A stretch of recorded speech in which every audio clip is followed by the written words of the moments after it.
আসসালামু আলাইকুম সুপ্রিয় কুয়েত প্রবাসী ভাই বোনেরা, কুয়েত নিউজ বাংলা ইউটিউব চ্যানেলে আপনাদের স্বাগতম। এবারে জানিয়ে দিব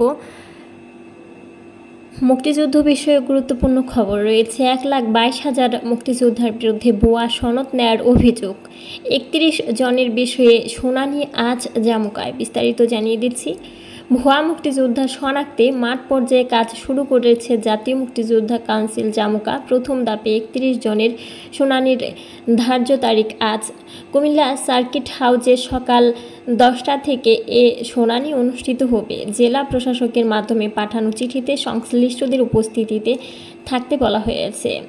শুনানিতে মাঠ প্রশাসন, অভিযোগকারী মুক্তিযোদ্ধা, স্থানীয় প্রবীণ ব্যক্তি ও অভিযোগ ওঠা ব্যক্তি, স্ত্রী, সন্তানকে মুক্তিযুদ্ধকালীন ঘটনা প্রবাহ ও তথ্য প্রমাণ সহ অংশগ্রহণ করতে বলা হয়েছে।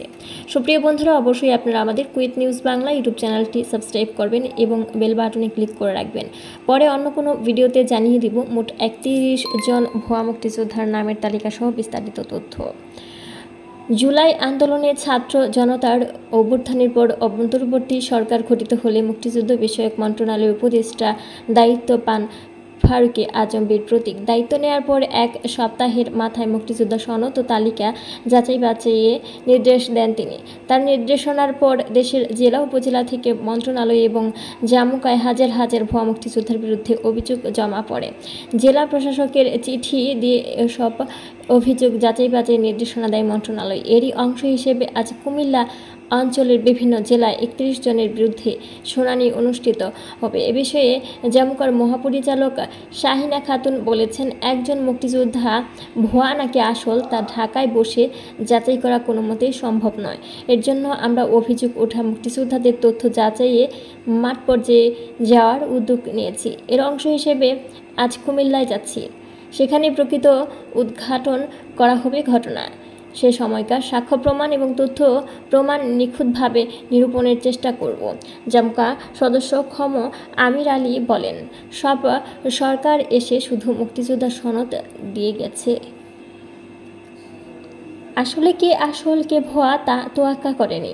আমরা প্রকৃত মুক্তিযোদ্ধাদের সম্মান অক্ষুণ্ণ রাখতে ভুয়াদের শনাক্তের সিদ্ধান্ত নিয়েছি। এরই অংশ হিসেবে আজ শুনানি। আশা করি এর মাধ্যমে মুক্তিযুদ্ধের প্রকৃত ডেটাবেস তৈরি করা হবে। মন্ত্রণালয় সূত্র থেকে আরও জানা গিয়েছে, সারা দেশে 90,000 ভুয়া মুক্তিযোদ্ধা আছে। এ সকল ভুয়া মুক্তিযোদ্ধা চিহ্নিত করে একটি ডেটাবেস তৈরি চিন্তা করছে মন্ত্রণালয়। তবে জাতীয় মুক্তিযোদ্ধা কাউন্সিল জামুকা মতে ভুয়া মুক্তিযোদ্ধার সংখ্যা লাখেরও বেশি। 1994 সালে বিএনপির আমলে করা তালিকায় 96,000 মুক্তিযোদ্ধাকে মূল ভিত্তি করে সামনে এগুতে চায় অধিদপ্তরটি। বর্তমানে দেশটির সনদদারি মোট মুক্তিযোদ্ধার সংখ্যা 2,08,000। সেই হিসেবে ভুয়া মুক্তিযোদ্ধার সংখ্যা দাঁড়ায় 1,22,000। জামুকা সূত্র থেকে জানা যায়, এখন পর্যন্ত দেশে ভাতাপ্রাপ্ত মুক্তিযোদ্ধার সংখ্যা 2,08,050 জন। সরকারি চাকরিতে মুক্তিযোদ্ধা কোটায় নিয়োগপ্রাপ্তদের সংখ্যা 89,235 জন। গেজেট বাতিল, মুক্তিযোদ্ধা বয়স সীমা নির্ধারণ সহ প্রায় 14 ক্যাটাগরিতে মোট মামলা সংখ্যা 2,719টি। ইতিমধ্যে নির্ধারিত বয়সে 12 বছর 6 মাস কম হওয়ায় 2,111 জন মুক্তিযোদ্ধা সনদ বাতিল হয়ে গেছে। এ নিয়ে বিগত 15 বছরে 3,926 মুক্তিযোদ্ধার গেজেট বাতিল হলো। সুপ্রিয় বন্ধুরা, প্রথম ধাপে যে 31 জনের সনদ যাচাই, মুক্তিযোদ্ধা অভিযোগ ওঠা 31 জনের মুক্তিযোদ্ধা যাচাই বাছাই শুনানি আজ অনুষ্ঠিত হচ্ছে। সুপ্রিয় বন্ধুরা, এ ছিল মুক্তিযুদ্ধ বিষয়ক গুরুত্বপূর্ণ সংবাদ। পরবর্তীতে মুক্তিযুদ্ধ বিষয়ক নতুন খবর পেতে আমাদের কুয়েত নিউজ বাংলা ইউটিউব চ্যানেলটি সাবস্ক্রাইব করবেন এবং বেল বাটনে ক্লিক করে রাখবেন। বেল বাটনে ক্লিক করার ফলে আপনার স্মার্টফোন ও কম্পিউটারে সক্রিয়ভাবে সকল ভিডিও নোটিফিকেশন পৌঁছে যাবে।